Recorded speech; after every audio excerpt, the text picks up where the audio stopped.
Welcome to Season 3, Episode 3, Wake Up and Smell the Coffee. Society magazine The Tatler announced the following to its readership in 1709. This is to give notice to all ingenious gentlemen in and about the cities of London and Westminster, who have a mind to be instructed in the noble sciences of music, poetry, and politics, that they repair to the Smyrna Coffee House in Pall Mall betwixt the hours of 8 and 10 at night, where they may be instructed gratis with elaborate essays by word of mouth. Although perhaps a little tongue-in-cheek given the satirical leanings of the Tatler, this ad highlights just how popular coffee houses were becoming. Fast forward to the Georgian period, and there were reputedly more than 500 in London alone, offering debate, education, news, gossip, and even a place to do business. They were so ingrained in daily life that people even had their mail sent there, as they were more likely to be found there than at home or at work. With entry and coffee on offer for just a penny, these weren't just establishments for the wealthy, so there was a bit of social diversity going on. But as ever, don't get your hopes too high. Today, though, we are interested in what the sources can tell us about the inside of coffee houses, the sounds and smells, and the peculiarities. Let's find out.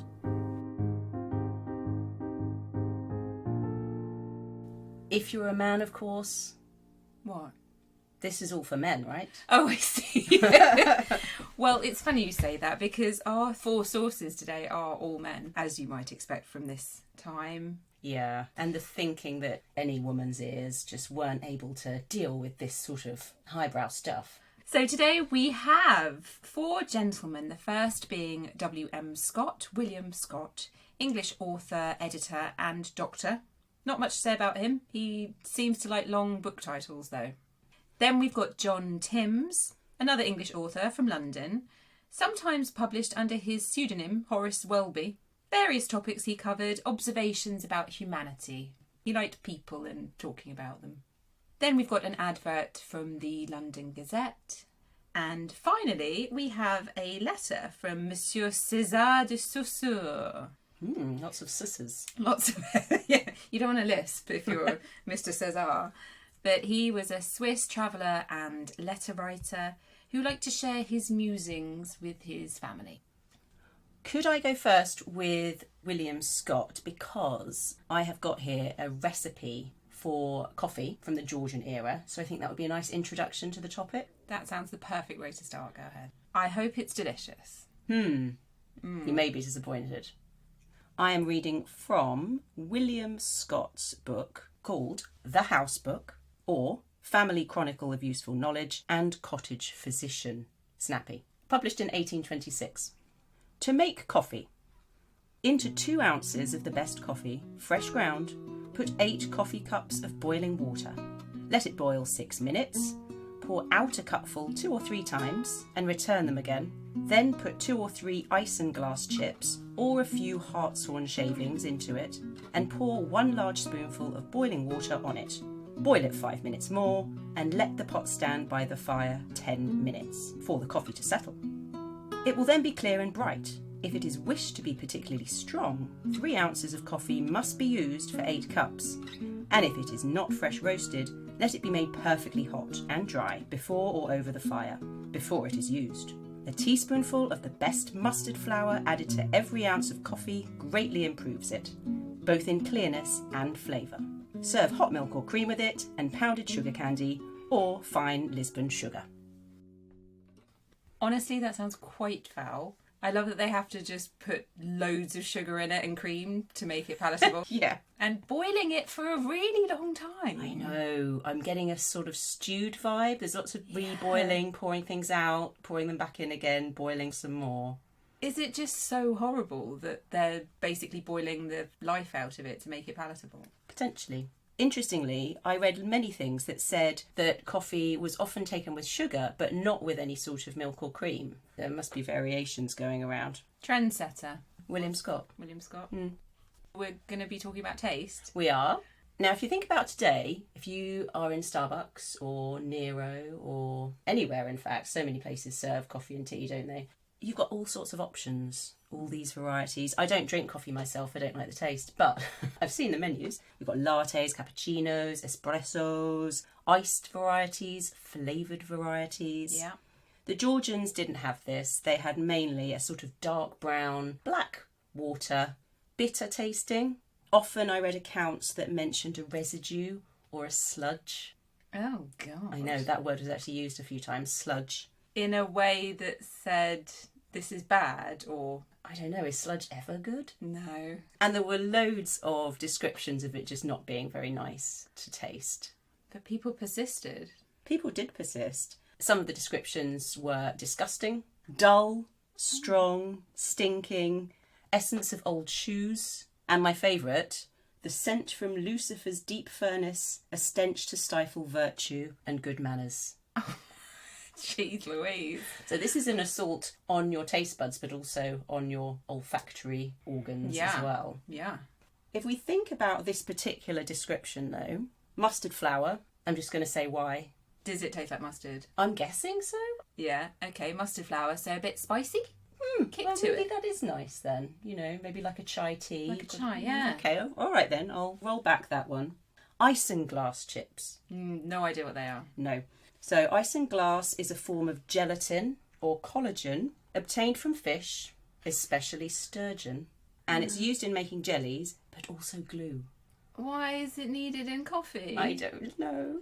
To make it thick? To make the sludge? Potentially. And then also, if you didn't want to use isinglass, you could use hartshorn. And this is an aqueous ammonia solution used as smelling salts, so obviously quite feisty. Sometimes prepared with deer horns. What? Okay, so both a bit niche. Yeah, I don't have either of those in my cupboard. No, but also who thought that either of these might be a good addition? I just don't understand what the purpose of them is. I know, is it taste or is it to do some Texture or... consistency Yeah. or smell? We've already mentioned the excessive amount of boiling, Yeah. which isn't going to help the quality of, No. of the water. It's like mum overcooking the peas at Christmas. Yeah. Every Christmas. I often, before I got one of those keepy cups, I don't drink coffee as I said, but I drink a lot of tea. You do, yeah. And it would get cold and then I would put it in the microwave, reheating. And that, you know, it loses something each time you do that. But it's like they're deliberately trying to lose something. They did like broiling meat and things. I don't No, think they that's really true. liked kicks of flavour. No. What they did like, though, was the kick of the caffeine. So people do talk about the stimulation or the buzz that they got from the caffeine, and mentions of sweetening the drink with sugar. We know they had to do something to overcome the isinglass and the hartshorn. Oh, Lord. It is probably worth noting that this recipe is a Regency recipe, so it's towards the end of that Georgian period. Maybe they've just gone through so many years of poor quality drink. What can we do to make this better? Anything. Just anything. Just throw some deer horn at it and see if it helps. In that description, though, some things do sound quite nice. They're trying to big it up. They talk about the liquid being clear and bright. They're quite positive words. Well, yeah, the sugar, the milk and the cream, that's the best bit, right? I was clutching at straws there with the positivity. Well, that's introduced us to the delightful drink of coffee. Well, it beggars belief that it took off. I'm wondering whether it was the drink or something else going on. Well, one of the reasons was so you could do business. It was a stimulant. It's not alcohol. So you can do some business over a cup of coffee. A, not get drunk. And B, remember that you've done the business That is key. the next day. Yeah. So there was something about it honing the senses rather than dulling the senses like alcohol. So here we can see why it took off so rapidly, I guess, in the business sphere. That brings us quite nicely then to my first source. This is an advert from the London Gazette, 1765, edition 10,495. For sale by the candle at Lloyd's Coffee House in Lombard Street on Thursday the 28th instant February at 12 o'clock at noon by order of the trustees of the estate and effects of Messrs Smith and Appleby. All the dwelling house, storehouses, fishing rooms, wharves and flakes in the harbour of Renews in Newfoundland, formerly belonging to the aforementioned Messrs Smith and Appleby. For further particulars, inquire of Edward Cahill, sworn broker at said coffee house. What's a flake? I'm glad you asked that. A flake is a wooden structure for drying out fish. Oh, okay. But what's quite incredible is Newfoundland is in Canada. This sale of this property in Canada is occurring in Lombard Street in the City of London. That's a good point. Why? Well, because London was the preeminent centre for shipping at this time. Okay. But still, Canada's really far away. I mean, it's far away now. Yeah, it was really far away then. So, we're going to think about what sense, Laura. Okay, candle auction site. We're not going to think about site today. Why? Do you know what an auction by candle is? Yes. So the auction would take place during the time it took for a candle, a couple of inches or an inch, to burn down. And then whoever made the last bid before it burnt won? Before it burnt out? Yeah. That's correct. But there was another method of auction by candle. And this was particularly favoured by Lloyd's of London Coffee House. A pin was placed into a candle, probably an inch below the top of the candle. And when it burnt down to that level, the pin falls out and makes a sound. Ooh, okay. That makes complete sense now. I've just shown her a little picture of this because it is quite cute, isn't it? I like it. And this is actually one of the brass candle bases from Lloyd's of London, currently in their collection. Is it? Mm-hmm. So you can imagine that little tinkling sound Yes. as the pin falls out. You can imagine the hush in the room.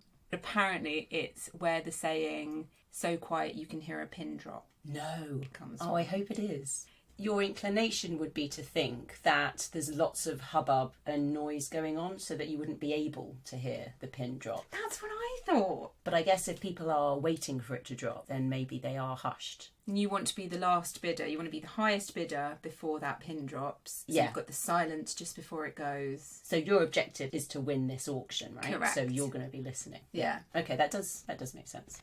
Other things to do with sound. At this time, Lloyd's was in Lombard Street, mentioned in the advert. There are 3 churches on Lombard Street nearby this location. 12 Seems noon, excessive. dings, lots of church bells ringing. So Yeah. think about that going off. You've got the actual acoustics of the room itself.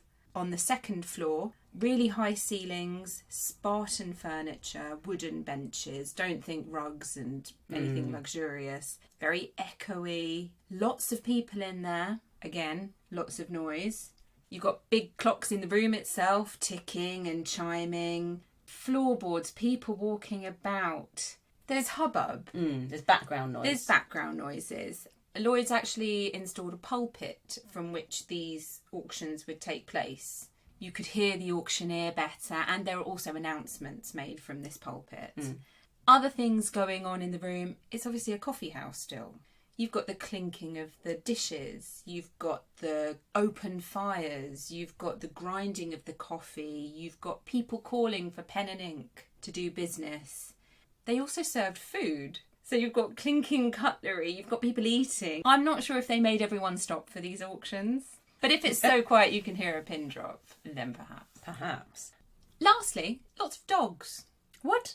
Yeah, so add to that noise, dogs. Dogs. You could just bring your dog in. Every single picture I've seen, every single wood carving and ink cut and, those kind of things, there's a dog in it. There's also a print by Rowlandson, I think, Thomas Yeah. Rowlandson, called Mad Dog in a Coffee House. The dog in that. I presumed it was talking about a person, but maybe it's an actual dog. No, it is actually a dog. Goodness. Yeah, so add to that dog noises. I did read a few examples of where there were different rooms within a coffee house for different things. Yes. So that maybe there was a lecture room But as you say, there's still going to be a lot of background noise. I'm going to show you a few pictures of what Lloyd's looked like at the time. We'll put all of these on our social media, of course. And Caroline, you work in Lloyd's today. Does it look the same? That's a great introduction to a special guest that we have on the show. Exciting. So let's hear from an underwriter at Lloyd's. Hello, my name is Andrew and I'm a cargo underwriter here at Lloyd's of London. There are obviously quite a few changes have happened since Edward Lloyd opened his famous coffee shop in 1688. But it's funny how some things have stayed the same. There's still a coffee house and a strong tradition of conducting business over a cup of coffee. We underwrite from boxes, which are a bit like restaurant booze, and the Lloyd's trading floor staff are still called waiters. And of course, the rostrum or podium is still used for special announcements like the coronation of a king. Thanks. I did not know about the waiters. That's very interesting. Yes, I've actually got a photo of waiters in front of the rostrum, which I took the other day. They wear special waiter outfits. Oh, excellent. Also, the rostrum is still in use then? Yeah, so the rostrum, it doesn't get used so much anymore, but it has the lutein bell on it. Of course, for when a ship goes down. Yeah, it's not rung when a ship goes down anymore. So there you go, Laura. Auction by candle. Love it. Thanks very much to Andrew then for those insights. So shall we move on to my second extract? It is an extract from John Timbs' book, Club Life of London, brackets, Anecdotes of the Clubs, Coffee Houses and Taverns of the Metropolis during the 17th, 18th and 19th centuries. Another natty title. I know. This is from the section called The Chapter Coffee House, page 179. Alexander Stevens, editor of the Annual Biography and Obituary, who died in 1824, left among his papers his recollections of the Chapter Coffee House, which he frequented in 1797 to 1805, where, he tells us, he always met with intelligent company. Here we give his reminiscences almost in his own words. Early in the morning, the box in the northeast corner of the coffee room was occupied by the Wet Paper Club, as it was their practice to open the papers when brought in by the newsman and read them before they were dried by the waiter. A dry paper they viewed as a stale commodity. In the afternoon, another party enjoyed the wet evening papers. That's incredible. Can you guess the sense? Oh, touch. Correct. Are we talking wetness? We're talking wetness. What are your first impressions? I feel inky fingers. Yes, inky, messy fingers. Soggy paper? Potentially. Potentially. Yeah. Definitely if it's raining as well. That's true. Yeah, good point. But this is nothing to do with rain. This is all to do with the ink being still wet. Fresh. Fresh ink. So the news has literally just been imparted onto these papers. Hot off the press. It's hot off the press. Wet off the press. It's wet off the press. As early as you can get your hands on the news. So that's the idea. So these people, the Wet Paper Club, great name. Want to be in the Wet Paper Club. You'd have to get up very early. What time do I have to get up? Oh, I don't know, maybe 5? No. Maybe you could be in the evening Wet Paper Club. Absolutely. Sign me up. So they wanted this news. They wanted to be the first ones to experience it and to read it and to touch it, because this is physically news in your hands and on your fingers, that they were quite happy to get up. We think that's a lot of effort, isn't it? Just to get a newspaper. It's like the people who want to be first on the aeroplane. Yeah, first in the queue. First in the queue at a sale. But if we think about the history of newspapers, they only really started to flourish in London after censorship was relaxed in 1695. Okay. So actually in the Georgian period, certainly in the early Georgian period, it's still new and exciting, the idea of newspapers and to have that sort of information at literally the tip of your fingers so readily and so frequently as well. A lot of these are dailies or a couple of times a week that these publications are being issued. So it's exciting for people. They feel like they're really at the centre of where information and news and politics and everything is happening. And they physically have that evidence of it on their fingers. Yeah, and they was like, I was first in the queue at the Wet Paper Club this morning. My hands are the wettest, my fingers are the inkiest. What an accolade. Right? But the Wet Paper Club in the evening, they can still stroll in later and do it. So is there a second printing? Yes, there were Right. morning papers and there were evening papers. Like they used to be the Evening Standard. I mean, it's still called the Evening Standard. Yes. But it's printed in the morning now. I also liked the mention of the box in the corner of the room. So a box is just another name for a booth. So it's just somewhere to sit. So there'd be various boxes and various groups of people. Exactly. Like having your own special table in a restaurant. Because one thing that we haven't mentioned is that in these coffee houses, they were frequented by different groups of people, and different types of people in different professions would flock to particular coffee houses. Yes. My favourite is there was one in the theatre district, and apparently they had a thermometer on the wall. And they would rate the theatrical performances, hot or cold, effectively nice. with this thermometer. Chat arts. I'd probably be in that one because I think they had curtains and rugs. Oh, okay. So, more slush. sumptuous and plush surroundings. Nice. Yeah. Apparently Garraway's coffee house had reserved seating for doctors, and they actually did consultations there. Oh, God, so you can have your boil lanced while somebody's having a cup of coffee I over. don't know exactly what procedures they carried out. Maybe it was just an initial consultation. I've got this rash, Doc. God. Doesn't sound very sanitary. It doesn't, but it does link to the idea that coffee was very much thought to bring health benefits. Oh, good point. So maybe there was something in that as to why it was thought acceptable to be bringing your rashes and your boils to Do you a think the public doctor place. would just say, what you need, mate, is some coffee? Luckily, you're in a coffee house. Maybe you got a Kickbacks. bonuses, yeah. I wouldn't put it past the medical profession in the Georgian era, Laura. No, me neither. I was amazed to read how much different sort of activity went on these coffee houses. It's not just going there for a coffee and a piece of cake. No. As well as your news and your pamphlets, you could have a medical consultation, you could get involved in the auction action. Yeah. There's people there who did lectures. People just got up and started pontificating about things and almost performing. I think somebody dissected a dolphin. I'm pretty sure I saw that. Goodness. Well, it would draw the crowds. Again, Laura, you're very good at this. This leads me very nicely on to my second source. No, we Yeah. didn't even plan that. I know. It sounds like we did, though. But we Yeah, honestly, but we didn't. No, promise we didn't. Promise we We didn't. never. We're very poor at planning, actually. But We're not allowed to know what each other's sources are ahead Yeah. of time. we give each other a few clues just so that we don't double up. But Yeah. The we shock is genuine. My second source is an extract from a letter written by César de Saussure, Swiss travel writer.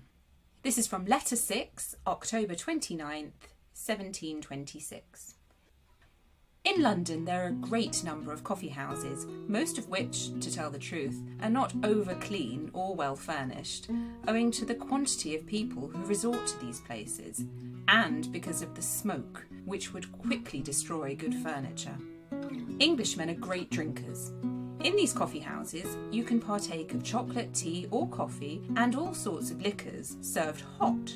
Also, in many places, you can have wine, punch or ale, but it is not possible to get any refreshing drinks such as you find in Switzerland. What attracts enormously in these coffee houses are the gazettes and other public papers. All Englishmen are great newsmongers. Workmen habitually begin the day by going to coffee rooms in order to read the latest news. I've often seen shoeblacks and other persons of that class club together to purchase a farthing paper. Some coffee houses are a resort for learned scholars and for wits. Others are the resort for dandies, or of politicians, or again of professional newsmongers. And many others are temples of Venus. You can easily recognise the latter because they frequently have as sign a woman's arm or hand holding the coffee pot. There are a great number of these houses in the neighbourhood of Covent Garden. They pass for being chocolate houses, but you are waited on by beautiful, neat, well-dressed and amiable, but very dangerous nymphs. my word. So, César, Yeah, I'm not sure how he really feels about it. in the rest of his letters, I mean, he does go to a lot of coffee houses, so he's not against them. He's just saying they're a bit filthy. Yeah, a bit seedy sometimes. Bit seedy, can be seedy. Some of them are nice. Like you said, there are different establishments for different groups of people. If you want to be a stockbroker, if you want to do some business in stocks, you go to Garraway's. If you are a wit, then you go to Will's. They've all got people's names as well. Yeah. The Cocoa Tree Club is the best named Oh, one. that sounds good. Yeah. And there was the Jamaica as well, which I The like sound of. Jamaica. We were actually going to put a picture of the Jamaica, the step outside the Jamaica, in our social media. Now, the Jamaica was the site of the first established coffee hut in London, which then became the first coffee house in London. Because the very first one was in Oxford, wasn't it? It was before London. I think everyone claims to have Yeah. the first one. We've got the smallest pub in Ireland, that kind of thing. Yes. Yeah. But do you know what my sense is? You did reference smells. It is indeed smells. And what a lovely thing to finish on, smells. First off, César says they're not overly clean. Not a great start, is it, No. when you're thinking about smells? Secondly, there's a lot of people going. Yeah. He says basically they're packed with people. They'll smell too. People smell. Not much ventilation in these places. We know that the coffee smells, we've already discussed that. Windows probably don't open, that kind of thing. And even if they did, you could get prosecuted, couldn't you, for having a rowdy establishment. So they probably didn't want to have too many open apertures. Good point, Nora. Keep those windows closed. The furniture, he said that it would be ruined By the smoke. by the smoke. So the furniture was very heavy wood. So you've got the smell from, heavy wooden furniture, floorboards, that kind of thing. So not well furnished, very Spartan, very, very functional. But this smoke being so prevalent, a lot of the sources mention that smoke was just billowing out of these rooms. Really? Obviously you could smoke inside. Smoking was quite popular, but you could smoke inside a tavern. I don't think a tavern would be any better atmosphere than one of these coffee houses. Yeah, very similar. Just very smoky. And actually, the coffee house that I'm going to frequent in the West End with the actors, there was an extract where somebody was in this coffee house and he called for a pipe, and all the actors started looking aghast and tutting because, oh my God, what's going to ruin their voices? The smoke, and you see, and their lovely furnishings and their lovely clothes. Oh, no. So the actors were more likely to take snuff. Oh, I see. Yeah. Than smoke. So you got the sniffing of snuff rather than the smoking of the pipe. He goes on to mention the drinks that are available. Obviously, you've got the coffee, but the chocolate and the booze is available. Liquor drunk hot. Yeah. That's smelly. Imagine like a mulled wine. Mulled wine, yes. Further along in the extract, he mentions the newspapers. So we've already talked about the print, the ink on your hand. But do you remember back in the day, newspapers used to have a really distinctive smell? They did. That ink and the paper really, really would get in your hands. Yeah.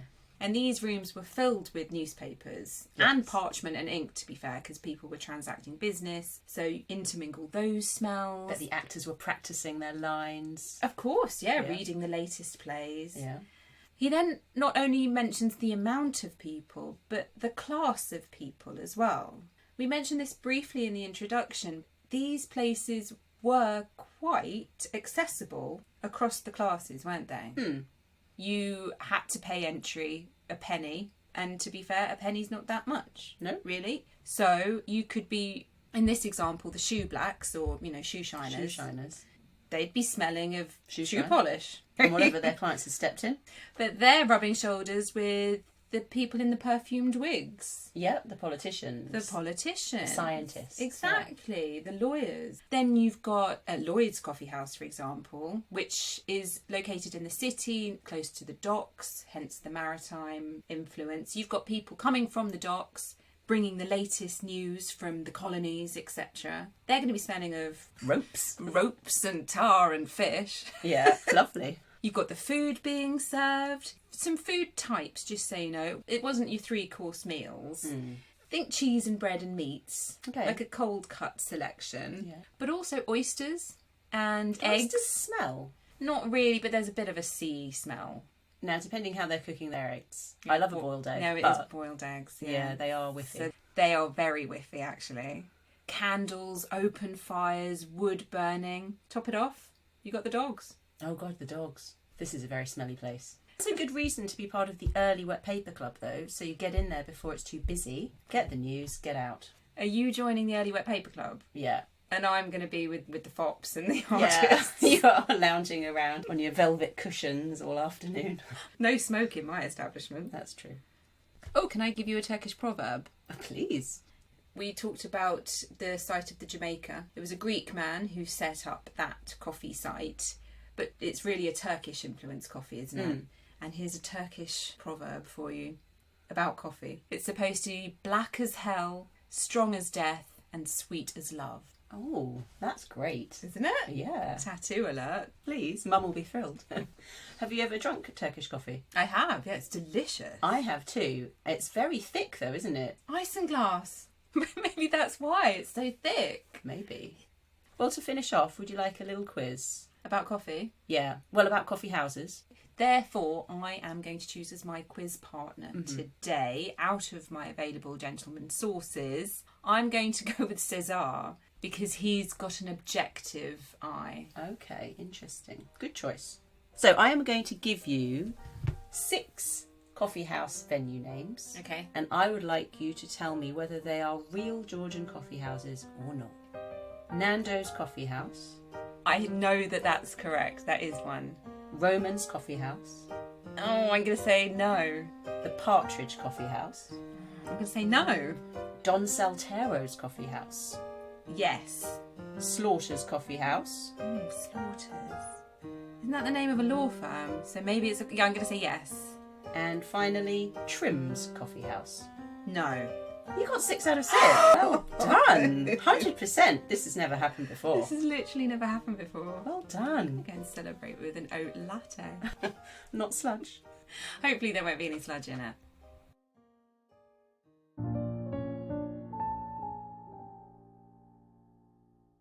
Thanks for joining us today. If you like what you heard, then please do take the time to like, rate, subscribe or share wherever you download your podcast, as this helps new listeners to find us. Or you can contact us on our social media or our website. Bye. Bye-bye.